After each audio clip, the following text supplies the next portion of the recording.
All right, this week's guest on the Inside Running podcast is currently one of Australia's biggest names in Australian distance running. He recently finished fifth at the World Indoor Championships and last weekend became the Australian 1500 metre champion and secured his spot for the upcoming World Championships and Commonwealth Games. Since signing a pro contract with On in 2020, he has set 3 national and Oceania records over the 1500, the mile and the 5K indoors. This week's guest is also the star of the Coffee Club podcast and the On Athletes Club, coached by Dathan Ritzenheim. Welcome to the Inside Running podcast, and thanks for giving up some time, Olli Hoare. Thank you very much for having me. Yeah, it's been we've been a name we've been trying to hunt down for a while. We've been going for 230 episodes, and you've been on our hit list for a while. So we're grateful you made some time available, and then we could pull it off just before you fly home. No, thank you very much for having me. 230 episodes, that's a lot. Congratulations, that's pretty sick. We had your mate Josh Kerr on a couple of weeks ago. You got a couple of mentions in that interview. Luke Matthews does a few interviews for us, and he interviewed him, and your name came up quite a lot, which was good. So maybe I'll pick your brain a bit later. All things Josh Kerr related. So thanks for giving up some time. And how's things? Like, you're back in Australia. I think you've only been back once since the pandemic happened, and I'm sure it's pretty valuable time for you with your family and stuff like that, because you don't get back often. No, I haven't.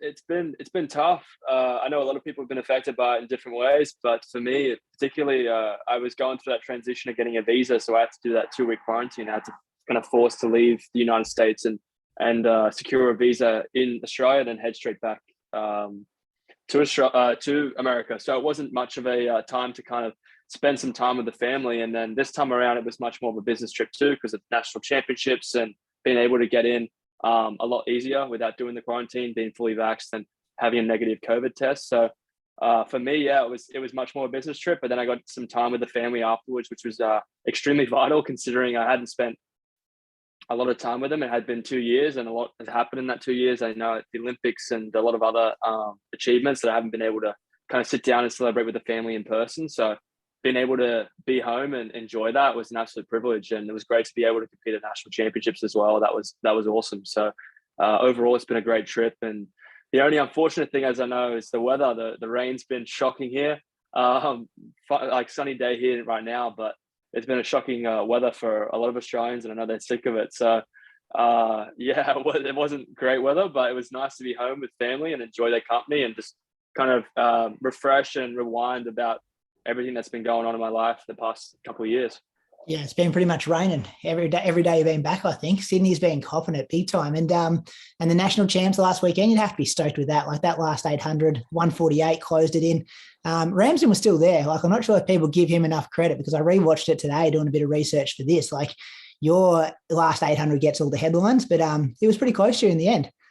Oh, 100%. And that's the thing that will happen. Like, a person that wins the race will mostly get that kind of headline, like, oh, he closed in this and he closed in that. But if you look at a lot of the results, particularly the top 5 or 6 guys in that race probably closed in 151, 152, which is really impressive in championship racing. And Rainbow really wanted that win, and he worked hard, and it was a tough fought race. And it's pretty awesome, because to be able to close in that kind of race, that's like world championship type of racing, and to have that at a national championships is pretty exciting. And it shows our depth in the event, even without, unfortunately, Stewie and John not being able to compete.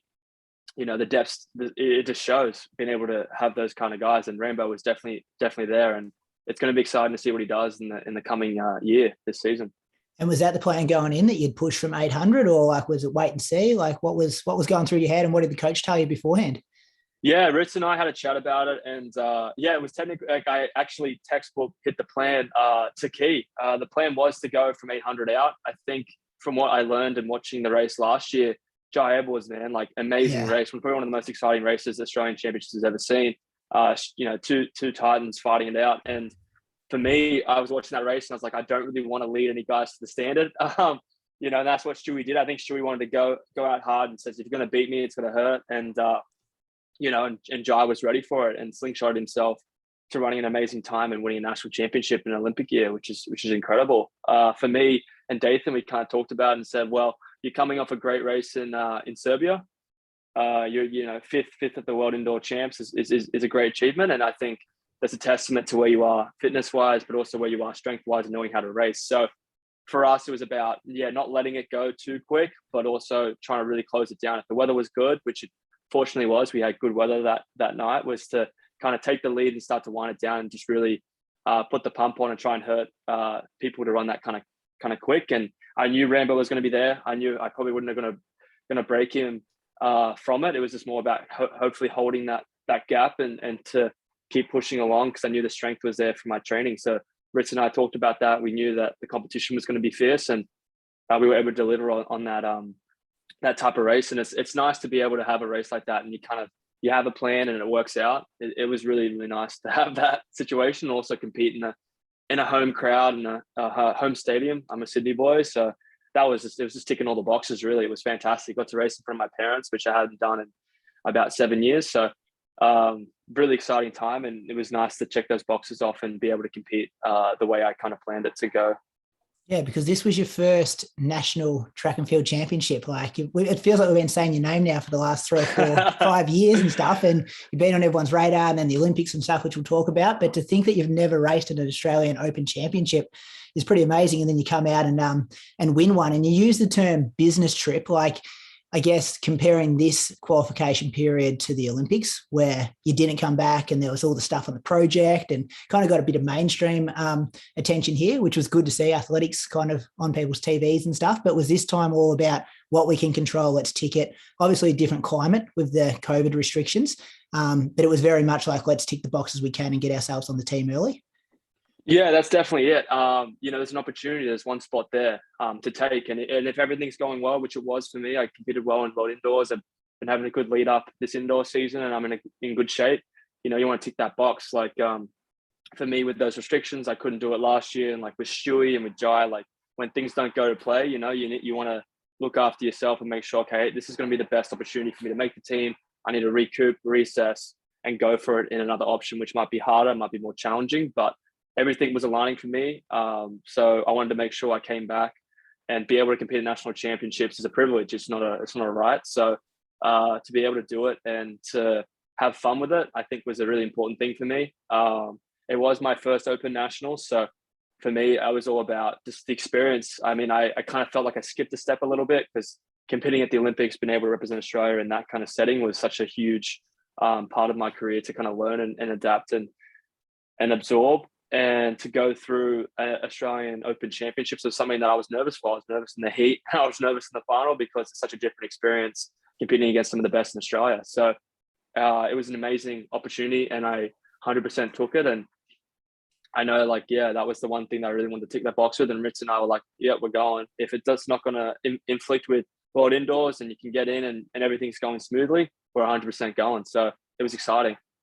Yeah, and I heard you guys talking about it on your podcast, and I was a bit surprised how much you guys rated Australian nationals, because you come from that American system and everything's bigger over there, and you're very much in that American system kind of set up. And Morgan kind of made a couple of examples to kind of mention that this is really important and this is a big deal. And hearing you guys talk about it as an Australian and someone who's so in this Australian bubble was really kind of cool to listen to. So then I guess what's next? Like, we're a week on from the race. Do you have a down week before you go back? Because it's hard to kind of manage you can't stay up the whole season, I guess. And our season's opposite to America and Europe and all those kind of things. So what's training look like at the moment? And then what's going to happen the next couple of months? Yeah, this week's been pretty chill. Obviously keeping a lot of strength work and a lot of mileage still in there, but nothing out of nothing crazy. I mean, the weather's been kind of terrible too. So you don't want to push something, slip over and hurt yourself at this point in time. So for me, it's just about keeping the mileage going, chipping away. I'll head back to the United States, get a bit of training in up there, and then I'll head to a couple of races around the Diamond League circuit just to get that experience, compete against some of the best, and really absorb a lot of that racing. And I know a lot of the other Aussie boys will do the same, because I think right now, leading up to Worlds, you want to be, you're also, in great shape, but really it's about that race fitness, knowing how to race these guys, knowing what they're currently doing and how they're feeling. And, losing races or winning races, you're kind of getting a lot of insight into how it's going to lead into Worlds in Eugene. And for me, that's kind of the step I'm going to take now, is I've got my ticket. And it's a great feeling to have that, but also it's a lot of, now it's time to do the research about, competing against not just Australians, but all the international guys, seeing how they're doing, seeing how I'm doing against them. And then there'll be good, insight to learn leading into those races later on, those big championship races. Yeah, and I assume you're committed for both of them, Com Games as well as World Champs. Yes, 100%. Yeah, and no, obviously, in some Com Games events, it's a bit easier to pick up medals, but there's no cheap medals when you're running a 1500 against those guys. So there's plenty of competition out there. Oh, 100%. I mean, like, look at the UK alone. I mean, Wales, Scotland, and England all have incredible runners. Scotland in particular, talking about Josh Kerr, like Jake Whiteman, Charlie Grice for England, and for Wales, Jake Haywood. So like, there's some really good talent there just in the UK, and then you've got all the Uganda. You've got a lot of other Australian runners coming through, Canada. So it's going to be a pretty sought after track and field, and it's going to be exciting. So particularly being in the UK, the UK athletes are going to be rising up to the occasion, and it's going to be nice to come over there and hopefully run on the parade. Yeah, and Kenya. I don't think you mentioned Kenya there, but Kenya, they're pretty handy. Of course, too. They do all right. They do all right, yeah. And then I'm interested because I watched a couple of your YouTube things about your team building and the culture you've kind of created over there. What was it like coming here and kind of losing that? I'm sure like with technology and stuff, it's good, but you seem so tight knit over there in your training group and your support system. Like, what's it been like not having those guys and girls for the last 2 weeks? Oh, it's been tough. I mean, they've been great. They've been following everything. I mean, Dathan woke up at 2:20 a.m. to watch the race, and they kind of all did too and sent me nice messages. And obviously with Coffee Club, Geordie's a Kiwi and Morgan's Australian, so they kind of understand what it's like to kind of be away from that environment, and they've been very supportive and been fantastic with it. It's been sad not having them around, not having them for training, but it's also been nice because I've been able to reconnect with a lot of the Australian running scene that you're not able to physically be there, and being able to come back and be a part of it. It does feel like you've kind of missed a step, but everything's the same, and you've been able to kind of see how everyone's doing, and that's been fantastic too. So there's kind of, ups and downs with it all, but to be back in the Australian community in particular with track and field has been fantastic, because right now I think Australian track and field is just at an amazing place. And the athletes, not just in my event, but every event on that list have been doing incredible things. So to be able to be a part of that and see it, it's been fantastic. And do you keep track of it? There's because I listen to you guys talk about the NCAA system. Everyone and everything over there. Like, are you the same with the Australian system? Who's coming through and who's doing what and all those kind of things? Or you lose a bit of touch? Yeah, we lose a bit of touch. It's a bit hard sometimes. We lose a bit of touch, but we're able to kind of, particularly with results and seeing a lot of the meets that are coming through with Athletics Australia, which is fantastic. We're able to kind of keep in touch with a lot of that sort of stuff, particularly with our events. With other events that aren't this middle distance or distance related, we kind of lose track a little bit, but sometimes it comes back when we see results. Social media has been fantastic with that. We've been able to follow it with Twitter or Instagram and be able to keep in touch with things, like seeing a lot of those Olympians, Matt Denny, Liz Clay, just sort of out of event people doing so well. It's been nice to follow them and track them as well, because I mean, the way we know running is middle distance and distance. We have that kind of thing, and we're lucky and fortunate that the same time zone, the same kind of area, and televised too, is the NCAA. So for us, it's been good to track that and also be able to follow Australians there and support them there, because when you kind of go overseas and it's just such a different time zone, it's very, very hard to track it all the time. It's nice to kind of follow them and give them support, like kind of right on the time. Whereas Athletics Australia has been fantastic right now and been able to cover that as well. So it's been cool to cover, and it's just Australians are doing well everywhere. So it kind of gets overwhelming at some points, because you see a lot of Australians just killing it. And I think the Americans in particular in the NCAA system are going, oh no, this is an Australian, they're probably going to do well. So it's exciting to see that. And it's been good to follow NCAA wise, but I feel like we lose a little bit of touch, but we're trying to get it back. And social media has been a fantastic resource for us to be able to catch up with it, and also see the up and coming juniors that are coming through and racing well, like Jude Thomas winning the Open 3K. Like, that was pretty awesome to see. And I was excited to see him in his first open race in the 1500. And it's going to be awesome to see what he does in the future. So being able to follow those kind of guys that are coming through, it's exciting. Yeah, even like Cal Davies, who was third in your race, like he's been around knocking on the door for a while, and a couple of guys not there, and all of a sudden he's on the podium. Like, it's good to see those younger fellas coming through. And then take me back to the decision to go to college. Like, he's had some impressive junior results here. I understand you're a pretty good swimmer. Like, was there ever a decision to maybe pursue swimming or triathlon or anything like that, if you had the swimming kind of motor there as well? And then, what kind of led to the move over to the States?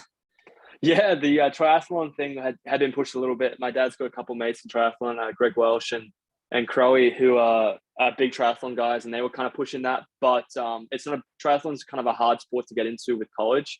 And swimming was kind of tough too.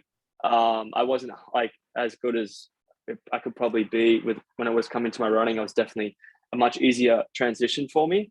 But it's still tough. I mean, to get into college, it was hard because academically you had to be kind of there as well. And the college I wanted to go to was a pretty sought after college, not just for sport, but academically as well. Morgan McDonald was a guy that was already there. So I was able to have that connection. I was very, very fortunate. And he had that tap in resource. And for my decision really was to be able to do both. I know it's a tough situation sometimes, particularly with a lot of athletes in Australia, that they're pursuing their dreams with not just their running, but with their education. And sometimes the education can be overwhelming. And you want to be obviously very focused on that because that is predominantly going to be your future. Your career in running might last maybe, if you're lucky, 10 years or so, or even more. But at the end of the day, you're going to be getting a career in the future, and you want to be able to have that education and be able to be, reliant in the workforce. So for me, it was a big deal to be able to. I think the NCAA system was able to kind of support that both. You do your education; it's important, but you're also able to kind of get looked after with your running and your track. And that was a big situation for me. Like, my parents didn't have to pay for it for college, and that was a big help for them to obviously put my brother through university as well here in Australia. So those two were big fundamental decisions. And also I saw Morgan's success, not just in the classroom, but also on the track. And I know a lot of Australians now, if there was an option for them, obviously it doesn't work for everyone, but if it's an option for them, they can look into it now. And I feel like a lot of Australians are looking at that option and seeing it and seeing if it's a best fit for them, because some Australians do very well, like Stewie and Rambo, a lot of others, they do well here at home and they get their education, whether it's online classes or going into lectures and being able to train as well. They're able to do that. Or some athletes or some individuals, are able to go to college and able to kind of have that college experience and that independence as well, being away from Australia. So I think it's a great option to have for a lot of Australians. It doesn't work for everyone, but it's a good thing to look into if you're interested in it. And that was something for me that kind of worked and clicked, and it gave me the results that I needed to hopefully progress not just my education, but my running as well. Yeah, and obviously having Morgan's footsteps to follow in, Yeah. and you've become so close and stuff. And then, yeah, it just sounds like it was a perfect kind of training ground, I guess, for you with that title. Was it 2018 when you won as a sophomore? Yeah, 15? sophomore in yeah. Eugene. Yeah. Yeah, I watched that race again last night as well. Like, you come from the clouds a bit, like you're boxed in and in a bit of trouble, and everyone's banging. Like, the commentators can't even pronounce your name properly. And the Americans have a problem with that. They just don't like the word whore, isn't it? Like, they just stay away from it. They don't like. It was Hoare or Jose or all that sort of stuff. And there's like, they're trying to say, "Oh, we're sorry, but how do you pronounce your name?" And I said, "It's like Lady of the Night. Just pronounce it as Hoare." They never have an issue in Australia, but they got better with it eventually. But yeah, that was a big a jump through for me. I think I started getting some confidence from that and thought, I could pursue this. This could be something that I could hopefully one day get to that level of either representing my country or being a competitive force in Australian middle distance running. And then you come out of college at an interesting time, because was it just pre-COVID or just after COVID? Was it 2020, 2019? 2019, yeah, COVID hit. I still had one more semester to go of college. So I was still in college. So I missed out on my indoor season and outdoor season as my senior year. I was looking at, because I never redshirted. I was very fortunate that I never had any issues, and I just kind of went through it in college. I wanted to go and do a fifth year and do a master's program with Wisconsin, but the financials and the situation, no one knew what was going to happen with COVID. No one had a crystal ball, and they were worried about the financials leading into it, particularly with no more football, no more basketball, a lot of the funding coming from there to support these athletes. They thought, well, you got your degree, you're good enough to go pro, so we're not going to offer that situation for you. And it was a tough situation for me, because it was either going home and trying to pursue something in Australia, or sign with an agency in the States and hopefully get a contract that can support me there and see where it goes during a COVID. So it was a very, particularly for everyone, but for me, particularly coming out of college, was a very stressful time, but also I didn't know what was going to happen. I really had no idea where my running career was going to take me, if I was going to stay in the States or have to come home. So it was very up and down. And then I was able to sign with Ray Flynn, and he gave me an opportunity to look at On Running, which was a very, very young company at the time. I didn't even know who On Running was until I started talking to them, and they were very passionate and had a lot of aspirations and a lot of goals that you weren't sure that they were going to hit. They had a lot of big talking points, and you think, well, are they going to deliver with this? Is it going to happen? And it was kind of a risk-taking moment. And I thought, well, you know, COVID's hit. I don't have many other options. Let's go with it. Let's run the dice. So, yeah, I went after it, and then yeah, it just kind of went from there. And is it true, this could be bullshit, but is it true that you didn't know who Dathan and Andrew Weeding, who works for On as well? Like you did, they were the two guys who were On were presenting, like this is who you're going to be working with, and you still didn't know who both of those are and you still rolled the dice? Yeah, no, I was a bit naive. I was very naive. I didn't know who. I found out who Weeding was afterwards, because Weeding called me and he told me who he was. And then I looked him up and I was like, oh shit, this is Andrew Weeding. You know, amazing, talented runner. But with Dathan, I didn't know who Dathan was either. And I had a couple of Michigan roommates. And I said to them, oh, they're looking at this coach called Dathan Ritzenheim. Do you guys know who he is? And I kid you not, a beer can went flying from my head and I had to duck, because one of the Michigan guys, like, you cannot be serious. You don't know who this guy was. He's a legend, particularly with high school runners, because of the insane high school career he had and everything like that. So I looked him up and then I saw his credentials and everything. He's been coaching one of my teammates, Leah Fallon, and a couple others for quite a while, and with a hockey group called Gazelle Sports in Michigan. So I had a phone call with him, and it was kind of an instant click, because the problems I had with Dathan was, like, he was a very much a marathon distance endurance runner. I was like, look, I want to be a low 330, 1500 meter runner. Like, I'm also a foreigner. Like, how are you going to coach me? And he kind of was able to reminisce to his time. He actually volunteer coached at University of Oregon, and was able to kind of see what Matt Senchowitz was doing at the time, and then Weeding too, being able to like kind of follow them and see what their training was like. And I was like, well, that's a good answer to that question. So yeah, it was kind of a risk with those two. Not knowing them as I should have known them. As a fan of the sport, that's a big cardinal sin. But yeah, it was kind of because Dathan was a young coach at the time too, and didn't really have the resume of some other coaches that were coaching currently in the pro world. But Dathan was making his mark, and he was retiring from running and wanted to get into the coaching scene, 100%. And his commitment was seen. I mean, he was in Michigan. He had to move his family, his very young family, all the way out to Boulder, Colorado. So he had a commitment there, and I knew I had to make a commitment too. So there was this mutual agreement, not just from athlete and coach, but the whole like kind of group is like, we're making this step, we're making this progression with a young brand. We kind of want to make a statement that we're going to be a force that's not going to be around for just 1 or 2 years. We want to be around for decades, and hopefully build something up and have another, competitive group in there with another brand. So that was kind of the pitch for them, and I was excited about that, to be a part of something that's so young and kind of develop it and hopefully progress it in a good image and get people excited about it. That was the goal initially. You must be so pleased with how far, like, it's ridiculous how far it's grown, your reach as a unit, but also your results, like the US trials we saw at first, and then obviously you got on the team, and Klecker and now Morgan's moved there a couple of years in as well. Like, you must sit back now with those, look at those initial conversations about potentially signing with this brand to create this thing, and now look back at it only a short period of time and be like, wow, we're doing all right with our legs, and we're also doing all right with our feet, like your feet and running your mouth, and kind of building that community, I guess, and following. Yeah, no, it's been, it's sometimes you pinch yourself, because particularly after a year of the group being together, we had 5 Olympians. Yeah.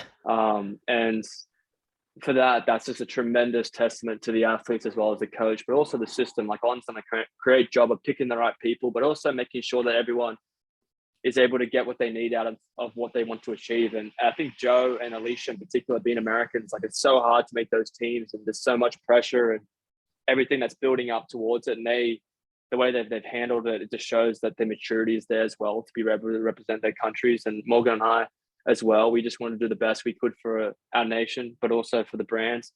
And it's just been a fantastic whirlwind of events, to be able to go from a year ago, people going, oh, what's that brand, to then people going, oh, that's On, that's OAC. It's a great feeling, because I feel like we've been a big part of that, and hopefully building up a brand that's still learning about the running environment. They're still building shoes, and they're still really, really enthusiastic and working with the athletes and saying, like, we've got this shoe. It's not the best shoe we have yet, but we want to make it better. And they're getting all these new ideas and new aspirations. And On has just made a huge jump. And it's really exciting to be a part of that jump, and also work with these amazing people who are passionate and want to kind of push this brand to hopefully the heights that we want to be, at the top with the best. And that's what we've been doing right now with our feet, and we've been pushing the brand as well. And it's nice to be seeing that like the brand's getting more recognized, and it's been put into that conversation with track athletes competing and representing a brand like that. It's been awesome. Yeah, and the culture around the training group, like, did Dathan sit you guys down and have like conversations or come up with mission statements, or like that stuff doesn't really happen that quick? Like it's yeah, I work in schools and school leadership and stuff, and you kind of try and always create that with your staff. And now you look at what you guys have done, and it's like the buy-ins there. You guys seem to really idolize Dathan. He seems to really idolize you guys. You seem very tight. His style of leadership, I think, is something that we don't see a lot in track and field coaches. Like, he seems really empathetic, and he'd take a bullet for you kind of guys. And I think you guys would the same for him. Like, maybe talk about that kind of relationship. Yeah, it's crazy because Dathan puts so much into the team, his effort, and he acts like a volunteer coach. Yeah, like a coach that's like trying to get into it. He acts like that all the time. The amount of effort he doesn't, not just he puts into athletes that are doing really well, but for the athletes that are struggling with injuries and stuff. Like, he'll book stuff, he'll book fights, he'll try and be there with them 100% of the way, learn about stuff. And Dathan's like, he's a guy that understands that he's so young in coaching that he can take in a lot of information to and be like, oh, okay, so this is how this is working. And we're learning stuff together. And it's always a two-way street, the athlete to coach too. He's been great with that. And it's been fantastic. Like, the culture there is a testament to the athletes there as well. It's been absolute fun. It doesn't feel like at all that we're like going through hard stuff. It's always a whirlwind of fun, and adding in Morgan to the equation is always going to be good. But yeah, it's really hard to kind of get that kind of culture. And I know Dathan found that very important, because I think when he was at the project, he didn't like the culture there. Like, it was probably the best team in the world that had all these amazing athletes, but the culture there was terrible.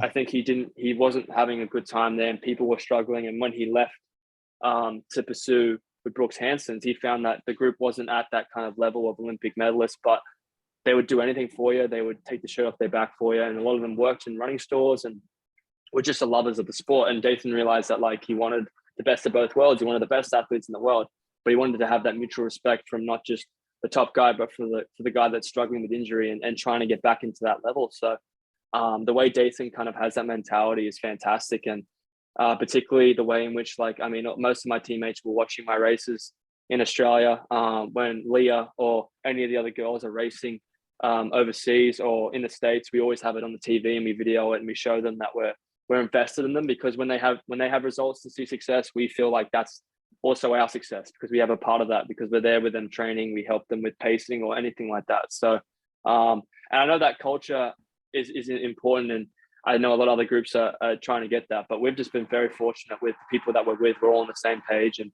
Dathan's just projecting that kind of idea of, like, we're a part of a family, and running is an individual sport, and we always give the best athletes, like, their opportunities to succeed, and we give them that space, but we also realize and understand that, like, we all bring each other up. So he's done an amazing job with that. And and the athletes too, they're like, all the on OAC people are just lovely, and it's great to have that kind of environment to kind of grow with. And I think it's a testament to the success that's come through on the result page as well. But then, you guys have got to take some credit, because the accessibility, like with you guys doing, you're doing the podcast off your own back. I'm sure, like, that's kind of an independent kind of thing, you, George, and Morgan, and then the video kind of stuff that we see from Morgan as well. Like, is that all him running that and pushing that? And like, you guys are just, kind of like the features on it, or who comes up with these ideas? Because it's easy to get fans when you do that stuff. Like, I'm sitting here 100%. In country Victoria, I have a town of 20,000, and I feel like I know you guys so well. And every time you're racing, I'm yelling at the TV. I've got buy-in as a 35-year-old sitting in country Australia. Yeah, no, it's mostly come from Morgan, George, and myself. Morgan does a lot of the work with the YouTube, the creative thing, but we always give him input and insights. Like, he thinks about stuff like songs or memes, or put things in that's kind of relevant. But it's more or less like, we have a very unique opportunity, particularly as runners, like professionally in the States. We have a unique opportunity to show people what it's like, but also to give them an insight of, like, what we do, and kind of show them, like, what it's like to be in our situation, which I think isn't shown a lot, particularly with our podcast. We kind of talk about, like, our experiences. Like, not every experience is great. I mean, Morgan's been dealing with some tough injuries. Geordie's been dealing with some tough injuries. Like, sometimes things don't always go to plan, and we kind of try and show that and portray it. And Morgan also likes to have fun with training and put everyone in feature in it. And Dathan loves that because I think for him, he loves to be able to portray the life of what we do, but also to be able to show them like, this is what actually happens. Like this, maybe things don't go the right way or things go the right way, and where we train and what happens is an exciting part of running. And it's something that we kind of wanted to show and be a part. We want people to buy in. And with podcasting too, like, it's a free content that we hopefully show and people enjoy, and people feel a part of our journey and our success, and they can enjoy it and be a part of it. So Morgan is a big testament to that, but Geordie and I also try and help him with it.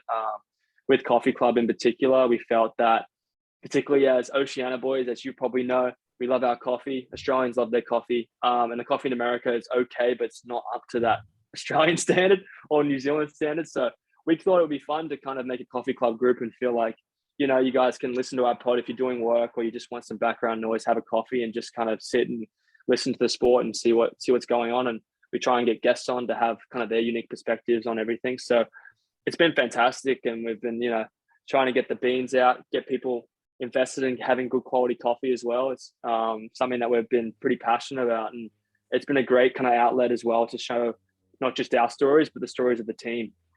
Dathan's all about it. He loves showing that sort of stuff. And he as an American, his sense of humor might be a bit different to ours. At some points, he's like, what are you guys doing? You guys are idiots. And I was like, yeah, we are idiots, but this is what people want to see. So he kind of loves that, but he also learns a bit about Australian culture and New Zealand culture, which I think for him is exciting because he likes kind of that nuance that we have here. And he's like, oh, this is different. I'm enjoying it. So yeah, it's been great. It's been a whirlwind, and we've really, really loved doing it. And I think the problem with our sport, and I'm sure you agree, is we have a lack of personalities. Like everyone's real straight shooters. Especially we say on the podcast at times, especially when you do an hour interview, people just straight batten answers for an hour. Like, this is what I've got to say. Stay away from controversial stuff. Whereas you're pretty brash on there, and you don't mind, calling people out or swearing or whatever it is. And I think it's great because we need more of that in sport, like more rivalries and more kind of like trash talking, and then you get on the track and you can sort out on there. Yeah, 100%. I think Josh Kerr, like, he has his Sit and Kick podcast with David Ribich, and they're a great testament to that too, and I give them a lot of credit for it. And we get the rivalry going, we get the bash, and people get invested, whether they're Josh Kerr fans, Olli Hoare fans, or David Ribich fans, or Geordie Beamish fans. They get invested, and there's a bit of a clash, and it makes it exciting because then the races come, and not always the same guy wins, not always the same guys on top. And I think a lot of people have been using the same example. I know Seb Coe, who is the head of athletics, and has been talking about it, but like the Drive to Survive, like Formula One's right now in Melbourne. It's apparently the most crowds they've ever had. And I think that's a testament to Drive to Survive, the Netflix show, because you're showing personalities like Daniel Ricciardo, like George Russell, like Lewis Hamilton, like, and not just the top, but you're showing, the Haas guys, you're showing a lot of the guys that are like, fighting for points and have their own little battles and rivalries.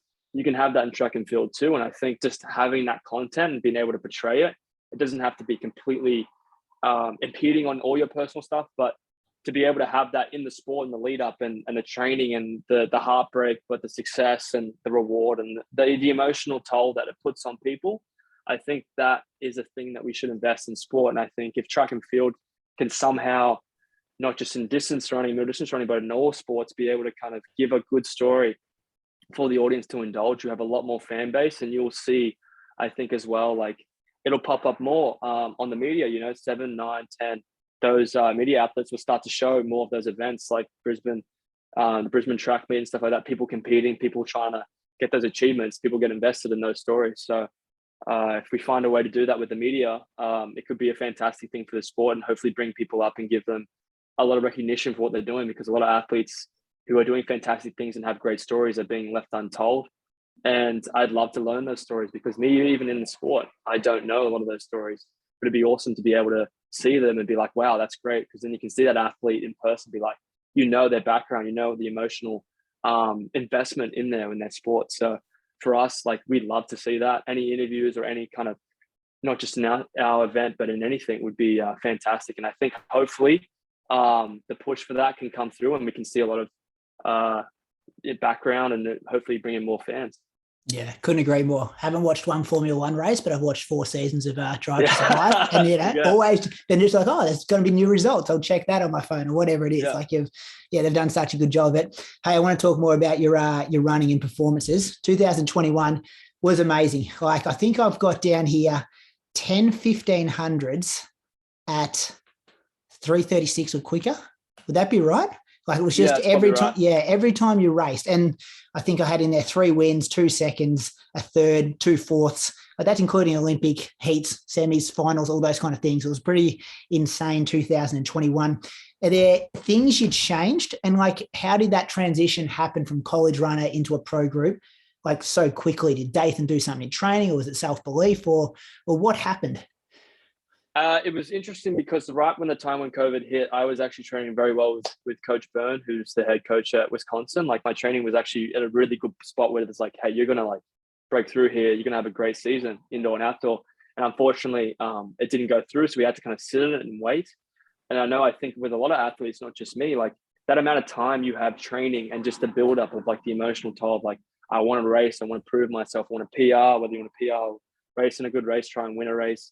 It was all building up for a lot of people. So for me too, that was that build up. And then when I transitioned to Dathan's training was just another step level up from college training. And I did suffer from it for a couple of months. I struggled with a lot of the training. I was getting dropped quite quickly. But it was just a build up. I was also moved to altitude and I was a high responder. So that kind of affected my training too. And I was struggling with a lot of things, but then getting better. And it was also the fundamental belief. I mean, I think Dathan was seeing my training and a guy to me, he's saying like, hey, you can run this time, you can run this. We're going to put you we're going to pace the race. We're going to put you in this position. And people have to obviously, rise to that occasion. And I was able to rise to it in New York when I ran 3:32 and ran that Australian indoor record and beating Jake Whiteman, who's an incredible athlete in himself. To be able to do that, it gave me the confidence like, I can do this. I can be in this environment. And then from then on, we kind of wanted to make sure like, obviously we had to be selected discretionary by a committee.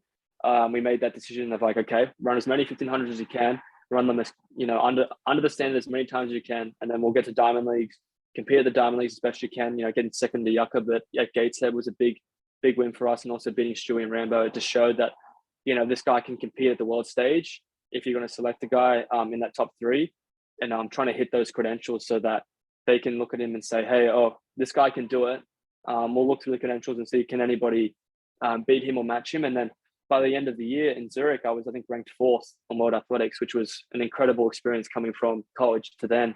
It was such a big jump, but it was just a belief and being able to obviously deal with the training, but also just being able to rise to the occasion of racing. I think for me as well, like it was a lot of racing too, which kind of wore me out a little bit, but it definitely gave me the environment to learn how to deal with external stress, just with everything going on, traveling or sitting in a hotel waiting for a race, like learning to be able to do other things and be invested in other things so your mind's not always switched on, particularly in Tokyo. And that was a great learning curve for me as well. And all that kind of stuff just helped me rise to the occasion, but also learn from what I was doing that year to hopefully progress it into 2022. Yeah, the best thing I loved was the Instagram captions after every good performance. Just like, what are you still watching? Are you still paying attention? It looked like a really good hint to AA just to make sure they were still keeping track of your results. Keeping track of it, yeah. Yeah, that was good. That's 100% what it was. It was just like, AA, like I'm here, I'm racing over here. Just don't jot it down in your notebook, and then just let them know. I was like, I had this race and it was a good race. I just want you guys to make sure. Yeah. Did you ever tag him in it? Should have just tagged him. I think I tagged him in the Oregon one when I beat Donovan Brazier in the 15, and I ran 3:33 in terrible conditions. I tagged him and I was like, I hope he's paying attention. Yeah. Because I wanted them to okay, he's run that outdoors, he's done that in that type of field, he's got good points, his ranking is good. Okay, we've got that down. Keep doing what you're doing, and we'll let you know how it goes. That was kind of the idea of it. And taking names, like just getting people. Just getting scalps. That was the plan. Yeah. And then I'm not sure how much you want to share, but the altitude factor and the training, like, can you give us, so how is sleeping in a tent and stuff? You were never doing that before, Dathan. And then what is a normal training week? I know there's no such thing as a normal training week, but like, give us a sample of like a Monday through to Sunday with Dathan. Yeah, sure. Altitude, I'm not in the tent. I'm only in the tent when I'm at sea level at certain times. So for example, like I'm usually at altitude in Boulder that's a good enough altitude for me. Like I don't need to, like I'm a high responder, so the altitude's fine, and it's low enough to the point where I can still run fast middle distance wise. And do you know that through blood work that like you guys are keeping track of? Yeah. Yeah. So we get our blood drawn to check how we're doing at altitude, but as well as to just check like, like I was very low on vitamin D. So I needed to take some vitamin D because it was very low and my iron was low. So I had to take stuff like that and obviously like put it into meal plans as well. And that was a good thing to check for athletes, for men and women on Dathan's side. You just wanted to make sure everyone's dealing with the altitude okay. If they're really tired, you'd be like, oh, maybe you need to get a blood draw. We need to check if your blood's okay. So he does that just to check it. And then when we're at altitude, we kind of, that's the situation. I'm not in the tent up there, but when I come down here for long periods of time, whether I'm in a training camp or stuff like that, we're trying to run faster stuff. We'll go in a tent and I'll be in the tent to sleep in. That's pretty much it. And the tent will be set at probably about 9,000, 10,000 feet. I don't know what that's like in meters, maybe 2,000 meters above sea level, just to keep that altitude buff going, but also be able to kind of train really hard, but able to keep that kind of altitude feeling. Because I know a lot of like Galen Rupp and Mo Farah, like particularly in their places that are at sea level, whether it's in Portland, or in London, they have altitude sealed rooms. I mean, we can't afford that, but they have that sort of stuff, and they'll train the treadmill, and like they've been able to do that to keeping an altitude for training or sleeping when they're kind of, in their residential areas. So that was kind of the plan for us. And the typical week for me, I mean, I'm probably at mileage, it's all in miles. So I apologize for Australian listeners because you can obviously convert it to Ks later on, but I do about 85 when I'm running a lot of mileage, about 85 to 90 miles a week. Monday will usually be a double. So it'll be like a 10-mile, 4-mile run. I'll do my drills and strides. Dathan's got like kind of this drill system that we do that takes about 5 to 10 minutes. I'm pretty useless at it. A lot of the other athletes are very good with their drills. I am pathetic. I'm getting better with it. Is that the one that he's done a promo for Gatorade? And it's on YouTube? That's the drill. That is a great video. We'll put that in the show notes. That's great. If anybody needs to know our drills or our system, you can look it up on YouTube because Dathan does those drills for Gatorade. But we do those drills. Tuesday will usually be a workout in the morning, whether it's a fartlek, tempo run, track workout. They usually be on Tuesday. And then in the afternoon, we're doing another double, like a 4-mile double, just to get the legs going.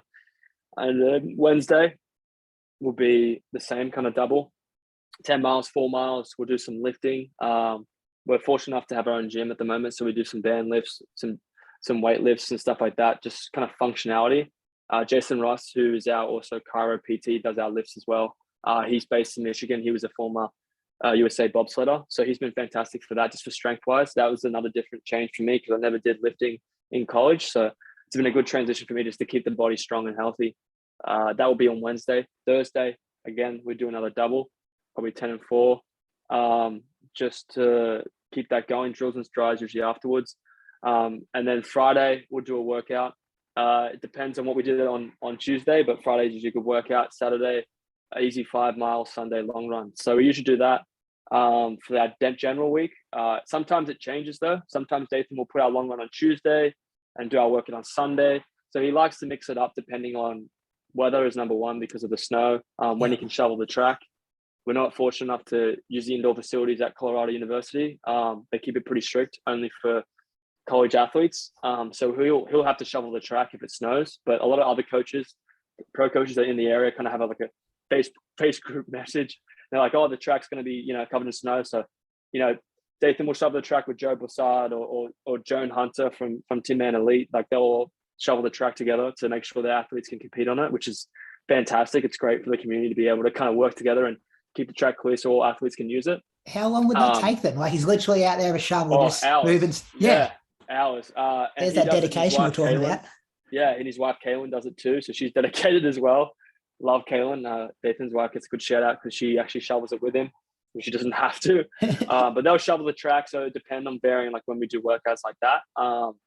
And sometimes it mixes around, but it's generally that general typical week will be what we do when we're at training in Boulder. And sometimes we'll do 3 workouts. Sometimes we'll just do 2. But usually, it's very flexible. Dathan's training is very flexible depending on the weather. Like if the weather's really terrible, he's like, let's do this run today on the treadmill. We'll push the workout to this time. And then if we can't really get the workout in, he'll modify it, he'll simplify it. He'll make it so that it kind of works with our environment.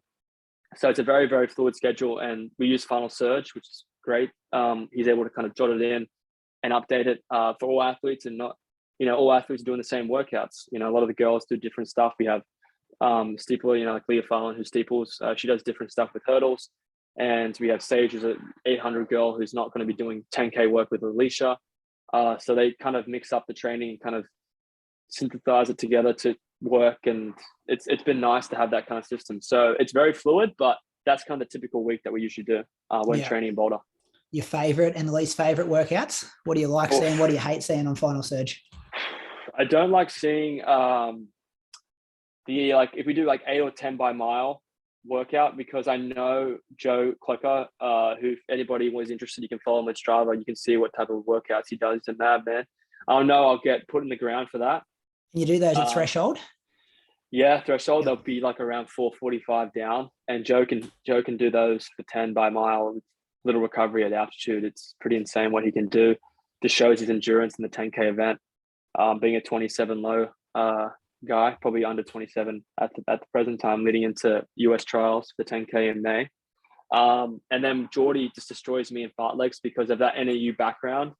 If anybody's a fan of college system, you probably know about Mark Smith at NAU. Like, they got ridiculous fartlek workouts, and they were at a higher altitude. So Geordie will kill me in fartleks as well.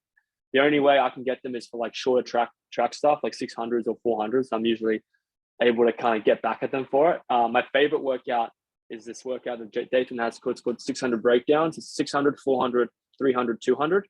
We'll do 3 or 4 sets of that. And we'll start the 600s at like 127, then go down from there. And the 400s get faster down to like from 56 down to 52, and 300s same, and 200s kind of almost down to 25, 24. And then we'll do a couple of sets of those at the altitude. And I love doing those because I just love ripping it. And I love being able to kind of push the boys. Because I mean, Joe, for example, isn't necessarily known as a speed guy, but he'll close, he'll do a 600 in the last set and 124 at altitude, and like be able to like close down really well. And he'd be like, oh crap, I can do this. I can run fast. And it's like, it's good to be able to have that reassurance with them, and to get them going, like, you guys can run quick. Like, let's get it going. So that's my favorite workout that we do in Boulder. I think Morgan's filmed one of those workouts if you want to check it out. It's pretty fun. It is. And you often go in the opposite direction. What's the story? Why the opposite direction when you do a track work? Yeah, so Dathan likes to do that particularly because just with like when you're particularly with hip flexors and anything with your legs, like you're kind of leaning to one direction all the time. So he likes to mix it up, and particularly for longer stuff. When it comes to running fast, we'll always go the other like the proper direction. But for tempos or for doing a lot of mile repeats, he'll definitely be like, all right, we've got the track to ourselves. We're very fortunate for that. We'll do 5 by mile, and we'll do it the opposite direction.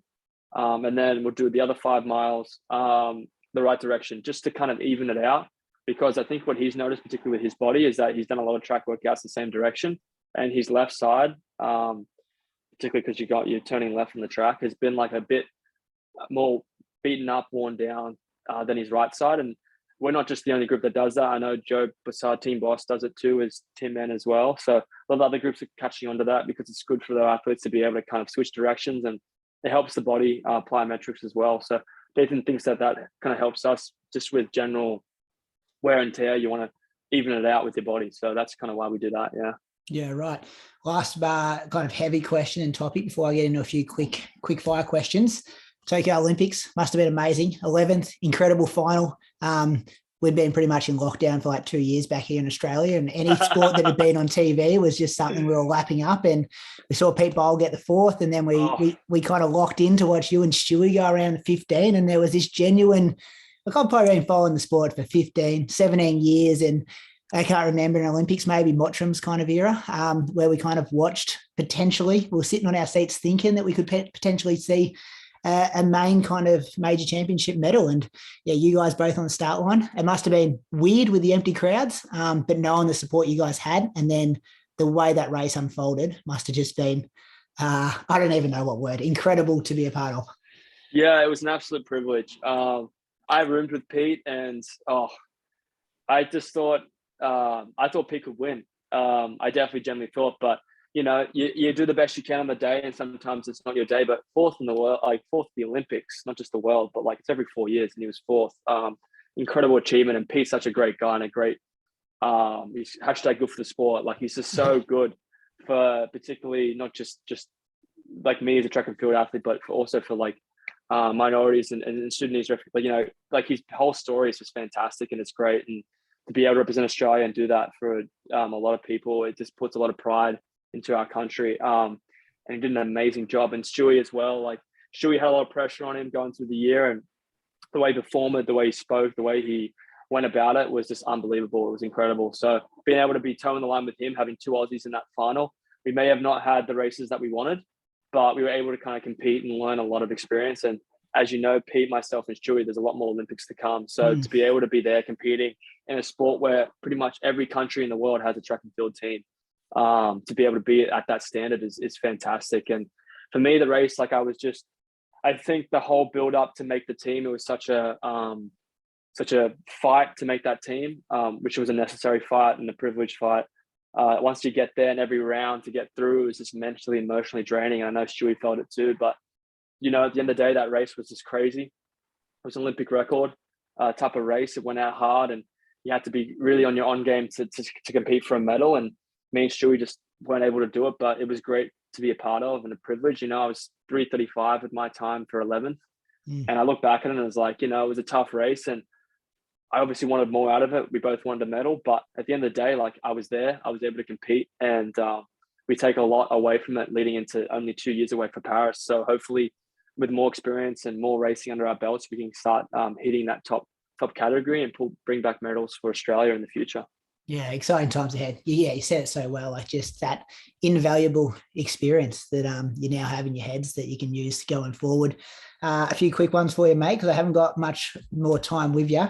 What pisses you off about the sport of athletics globally and or in Australia? What would you change? Globally, I think there's just a lot of opportunity for investment and money in particular. I feel like there's a lot of athletes, not just in my events, but like in shot put, like there's like a guy, Tom Walsh, who's a New Zealander. Yeah. He has competed. I think he's medaled at every major championship, this bloke. Com Games 2006, didn't he win? Like we're talking years ago. Yeah. Yeah. He's been around for a long time. He was I think 3-time world champ or 2-time world champ in the event. And he's like an absolute, just a class act to watch, an amazing bloke, even though he's a Kiwi. He's an amazing bloke, and he's unsponsored. And that's upsetting, because a guy like that, he's just such a good investment for any company that should be jumping onto that guy. He's like, he's got great personality, he's a thrower. Like there's a lot of kids looking up to this guy, not just as a New Zealander in Australia or New Zealand, looking up to him in the world. People looking up to this guy, and they think he's, great personality. Globally, I think the problem is the money. There is money there. There is money to give, not just to my events, but to all events. And I think that money needs to get there somehow, whether we get that investment from a Netflix show or from just getting people invested into it. Because in Europe in particular, I see so many people, so fans, and there's crowds, and there's money that's going to be there and put in. And it's being put back in with diamond leagues and stuff. But I know with investment and sponsorship, I hope companies are going to invest in a lot more people, not just on the running side, but in the field events too, to really give these people the support that they need. Because if you're funding great people and great athletes like that, they're going to be at more events. They're going to be doing more things, hopefully going to be more invested in producing amazing results. Some athletes might not have the time. They might think, oh, well, I'm not getting paid very well. I'm trying to juggle financial stuff. I'm going to skip that event. Whereas that event, that could change a kid's perspective. They could see this guy and you could sign a little, sign something for him and go, wow, this is awesome. And then that could be the next big sports star. You don't know who you're signing autographs for. So for me, that's a global problem. The Australian problem, I'd love to see Australia media, particularly like 7, 9, 10, like a lot of those things. When events happen, like the national championships, I want to see it more on screen.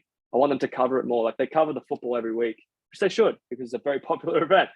But they cover the football, they cover the soccer. I want them to cover men and women's track and field like that, like just every week. Just cover it. It takes 5-10 seconds. Just cover what's happened. Cover Liz Clay breaking an Australian record, or cover Peter Ball breaking an Australian. Cover those people, because even that media, it's good. It's good for the sport, because it gives people that recognition. Because there could be people sitting on the couch, and you're like, I wonder who that is. They'll look them up on Google. They'll be interested, and they're like, oh, they're competing next week in the Diamond League. you get another person, another fan watching it. So that would be my thing that I think the sport needs to. Well, hopefully the world can and Australia can kind of jump on that.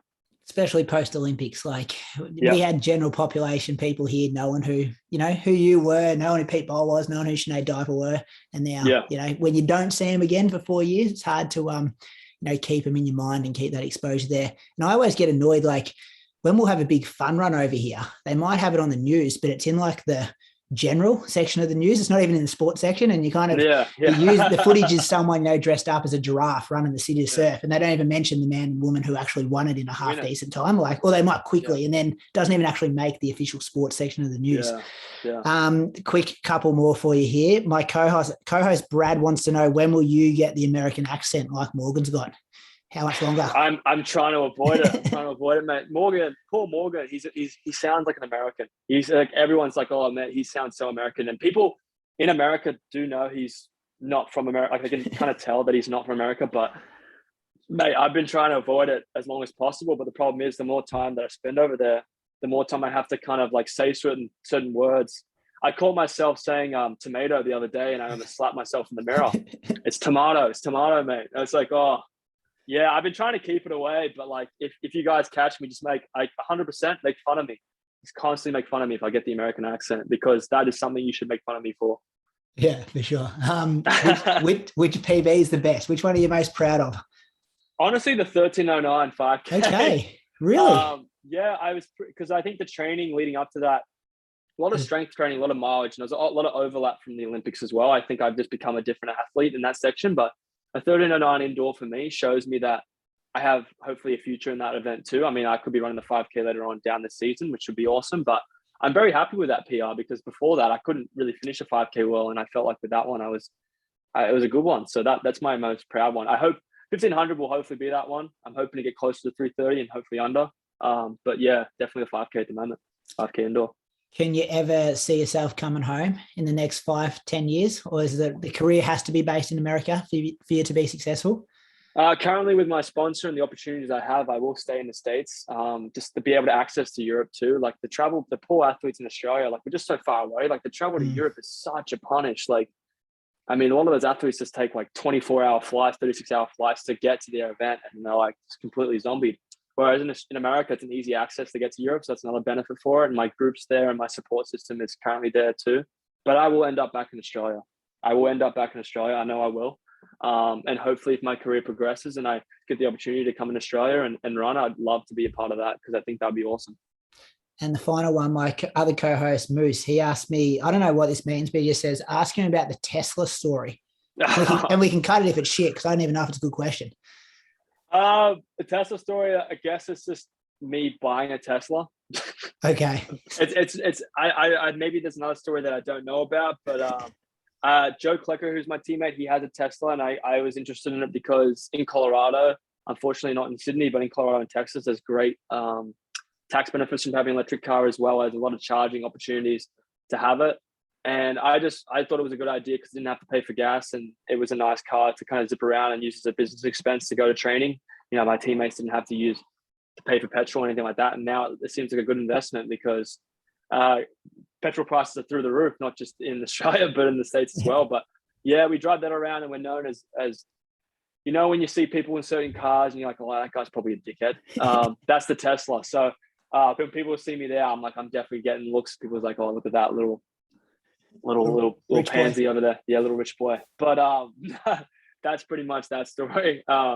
But yeah, no, we both have those cars, so we kind of park them next to each other. We have the OAC sticker and the Coffee Club sticker on the car, so people know who it is. And yeah, it's pretty funny. I don't know, people make fun of me for it, but I'm like, it's good that you make fun of me of something. I need to be made fun of sometimes. Saving the environment, looking after the environment. Yeah. Thanks, mate. Your weekly coffee club, if listeners haven't heard that before, they can definitely tune into that. I think you guys, is it Friday you release every week? Friday and Saturday, yeah, Morgan will release some stuff. And tune in if you want to have a listen. We just chat about general stuff of the sport. We kind of bring to light everything that's going on and hopefully give a better awareness of just everyone in it. So massive thanks for your time. I know it's a busy time, and time that you've taken away from your family that you don't get to see that often. So I know the Inside Running podcast listeners would have enjoyed that chat. And then thanks again, Ollie. Oh, appreciate it. Thanks so much for having me. Thanks, mate. That was great.